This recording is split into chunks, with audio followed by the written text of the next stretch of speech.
Today I'm going to go over some gear that I think is an essential for bass fishing.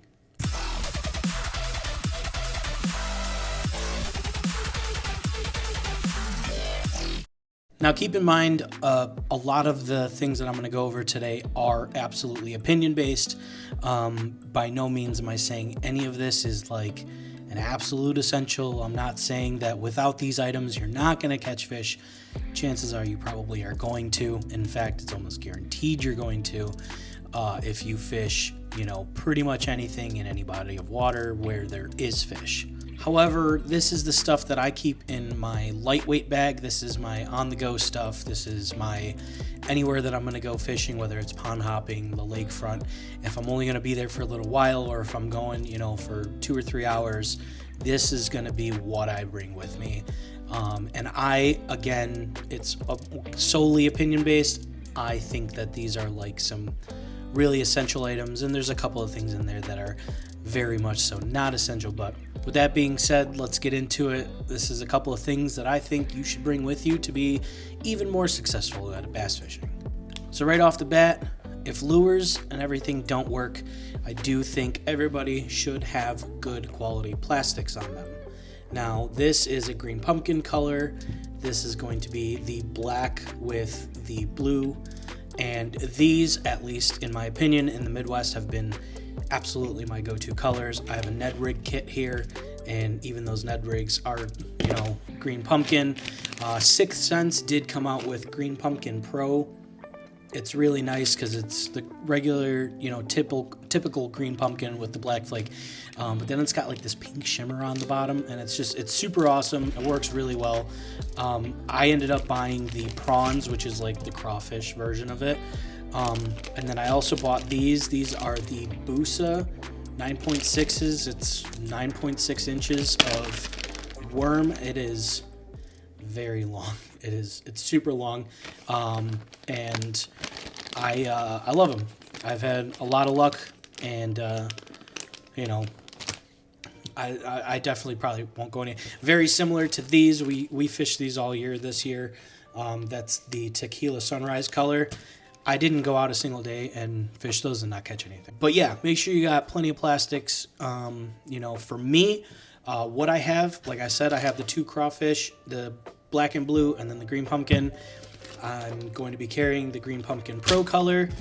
I have the Tequila Sunrise ribbon tails, the Busa 9.6s, and then I have one bag of just like grab bag stuff. Like every time one of my packs is down to like the last bait, I'll stick it in here, so then I get a good mix of everything. And then obviously make sure that if you do plan on doing, like weighted Texas rigs, you want an EWG hook. I suggest, this is where it gets very opinion based. I suggest you do either a 2 or 3 size. You can use ones. The hooks just at size 1, they start to get pretty small. So keep that in mind. Next on the list, I keep 2 tackle boxes with me. I have a 3500 series and then a 3700 series. 37's got more of my like jerk baits and the longer baits, the 9 hook deals. These are going to be a lot of jerk baits, deep divers and such. I'm just going to go through what I have really quick. However, on the informational side of them, I just suggest everybody at least have 2 or 3, jerk baits, or what they call subsurface baits. Something that swims, something that twitches, something that's, minnow-like. So my first one is going to be the Storm. This is nice because this is a great salmon color. It glows on the back, it glows on the belly, and then it's got the Wonder Bread pattern on it, so it's great for salmon. But then you can take this in the summertime, go out to a pond and use it just like a jerk bait, and catch bass on it. So good multi-function. So I got these guys. These are the same exact bait. They're just different colors. So this one's like pink. It's UV, so it doesn't glow, but it puts off a lot of UV reflections, so the bass can see it a lot easier. And then this guy is white and clear. I don't know if you can see that. He's like a transparent color. This is nice. This is kind of good for all-around stuff. Makes it sound, plenty of noise. for like the murky waters, and then plenty of visibility. It's got like this reflective ribbon that's twirled up inside, good for reflecting sunlight, being able to see it from, you know, above, if the bait was above them. For some reason, my son picked this out, and I caught a lot of fish on it. This is the J13, so it's a jointed 6-hook jerk bait. This one's great. I wouldn't jerk this one around. This one I've had more luck on it doing a straight retrieve. So this one dives just a few 6 to 8 inches below the surface of the water. So not an extravagant, but you know, this is what it is. Everybody needs a good Fire Tiger colored lure. This is the Flicker Shad by Berkeley. I keep this one, and then I keep 2 other colors, so I keep something more natural. This is black on the top, silver, kind of a rainbowy. And then this guy I bet could catch pike, muskie, walleye, salmon, and bass literally all in one lure. It's a great color for salmon. It's a deep diver. It's small enough that like bigger prey fish are going to go after it, but also like the smallmouth. This could catch anything, guaranteed. This one, this is going to be the XPS brand, like Bass Pro Shop brand deep diver. This thing is loud. It's super noisy, but my son picked this out. It's a crazy color, but I tried it out one day, caught a bunch of smallmouth on it, and I was like, you know what? Maybe he should pick my lures from now on. I do have a glide bait. A glide bait is more, that's going to be more aimed. This is a 6 Sense glide bait. This is going to be aimed more like at your, probably more for like pike or muskie, like on the rivers and Lake Michigan.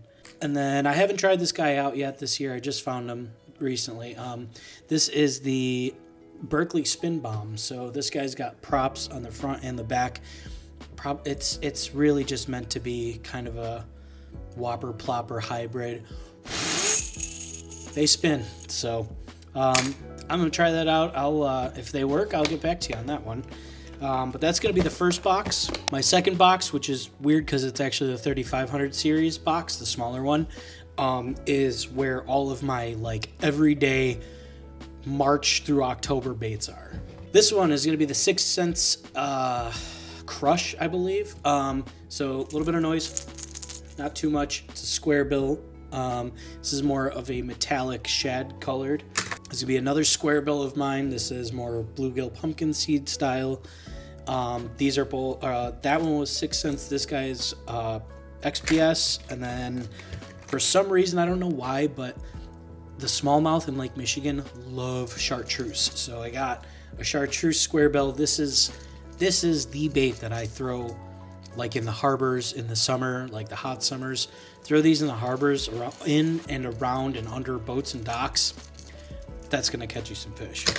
Always keep a little container of swivels. You never know when you're going to need some snap swivels. I am an avid Gamakatsu hook user. I've never had a problem with them. They're sharp as hell. But I always keep some finesse wide gaps on me in case fishing with lures, artificial is going bad. You can always switch to live bait midway. And what makes it easier to switch between live bait and artificial so fast as well are these, and I swear by these officially. I've tested these. These are the Top Water Co. speed clips from the TikTok shop. I got the 8-pack variety pack, which was nice because I didn't know what size I really liked. And then I found out that I really like the smalls, which are 45-pound breaking strength.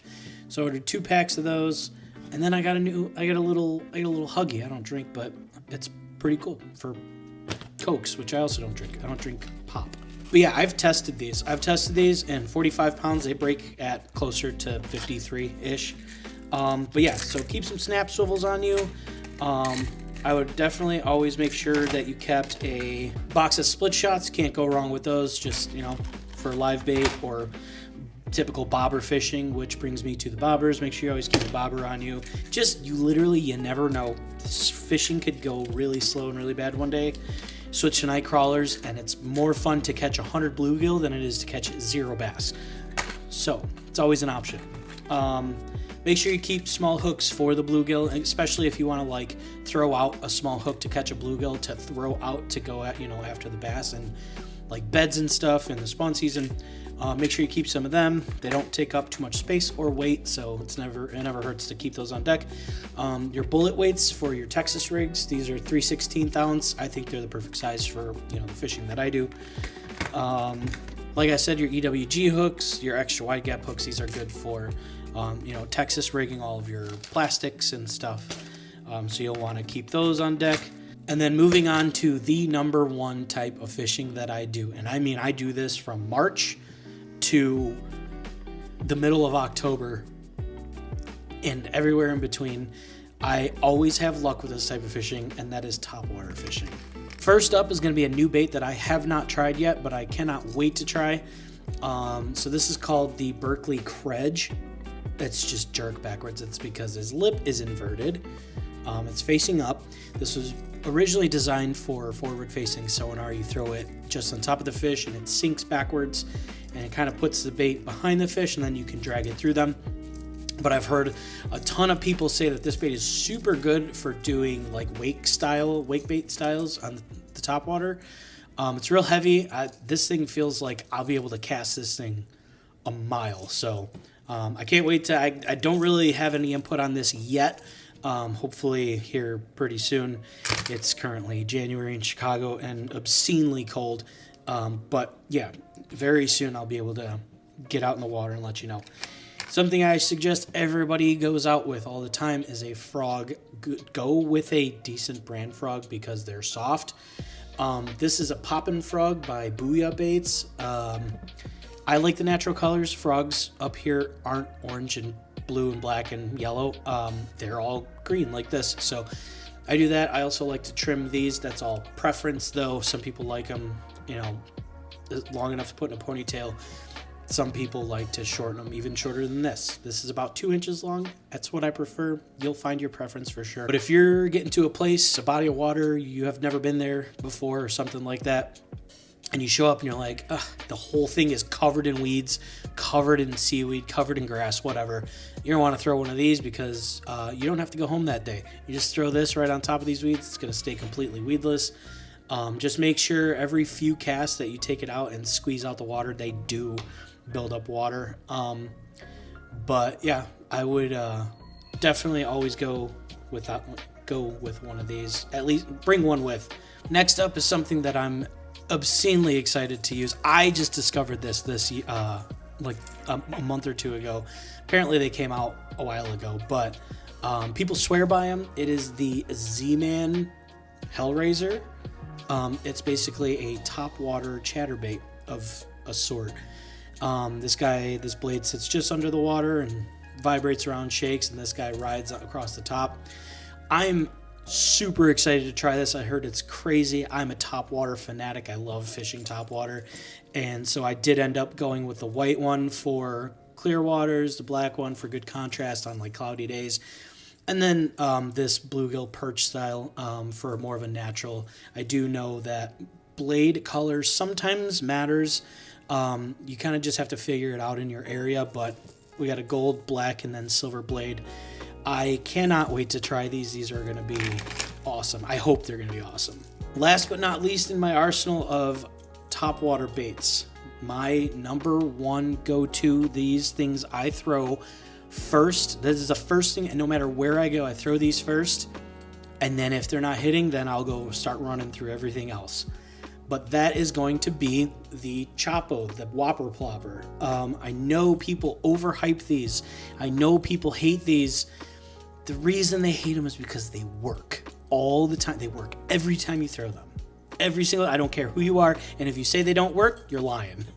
These things catch fish no matter where you go, unless there's not fish in that water. I tried forever to get this Maverick version of the 75. I don't like the 90s. Anything over the 105s is, in my opinion, meant for muskie and pike. For bass fishing, the 75s are perfect. I could not, for the life of me, find any 75s in the Maverick, the black. But I finally did, and I ended up buying two. And then I also go with the bone-colored. This one is like I mean, every time I've thrown this, I've caught fish. But my number one color, which is actually on my setup right now, is it's the Ghost Bluegill. I don't want to go get it, so I'll put a picture up right here. It's super nice. It's like a slightly translucent, or I'm sorry, it's like a slightly transparent like bluegill, but it's like a digital bluegill. I love it. And I have caught, I would say probably 80% of the fish. I'd say 80% of the bass that I caught this year was on the Ghost Bluegill Choppo 75. Last item on my list. This is a little more on the pricey side, so this is, you know, for select people, but totally affordable still for given what it is. A castable sonar. This is the Garmin Striker, the GPS version. What's nice about the GPS version? This is a castable sonar that gives you, it finds your fish, it gives you depth. Something super important for me is it gives you the exact temperature of the water at the water you're at. You can get that information online, but it's not always super accurate. But the GPS version, there's a part in the app on your phone where you can cast this out and you can actually map out the depth, and it does it for you. You just cast this all the way around a body of water and it maps out the depth and the contours of the bottom of the water for you. I know not everybody needs these, and I'm not telling everybody to go out and get one. They do make a non-GPS version as well. This is $129. The non-GPS version one I think is $89.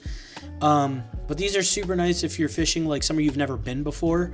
And you know, you walk up to the water, you don't know if that water's 5 feet deep or 50 feet deep. Like, there's no way of telling. So this is super nice to be able to just toss it and be like, oh shit, it's really deep water. You know, and be able to toss this around and get, I mean, you could find concentrations of fish. You know, if the water's cold, you know, to get a bait that's, you know, works a little bit slower. The water's super warm, they might be a lot more active, and so on. But yeah, definitely worth, you know, looking into. There's a lot of videos here on YouTube about this. I would definitely check it out.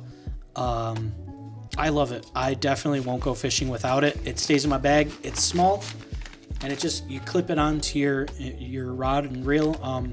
They say use above 20-pound line just to be absolutely safe, because you don't want to whip it out and never get it back. So I hope this brought some sort of value to you. I don't know, you know, whether you're just beginning, whether you're wondering, like, maybe you fish in the Midwest and you're just looking at ways, you know, advice or suggestions on, you know, how to catch more fish in the Midwest. Or you might be passing through. You might be coming from Arizona or up from Florida or down from, you know, New York and passing through and might want to, you know, do some fishing. I've had people reach out to me and be like, hey, I'm passing through. This one person said that they were coming up from Florida, and they wrote me on Reddit. They were like, you know, what should I bring? Like, I have everything. I just don't know what the fish like up there. So hopefully this finds somebody well. You know, like I said, 100% of this is totally my opinion, but I go out and I catch fish every day when the weather permits. Like I said, you can fish with anything. I've literally, and I'm so serious when I say that, I've literally caught crappie on like cigarette butts, like the filters. Like, I've broken them off before and put them on a hook, throw them out, and caught crappie. So you can catch fish on anything. This is just, again, in my opinion, what I think is one of the best, or we'll say most efficient ways to do so. However, by all means, if you have any advice, any tips, any tricks that you want to share with everybody else, leave them in the comments. I'm always looking for constructive criticism. I think constructive criticism in your life only makes things better. I think it only makes you a better person.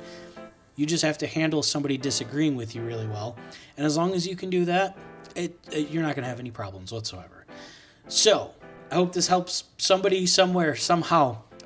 And other than that, I hope you guys catch all the fish your heart's desire. And I'll see you next time.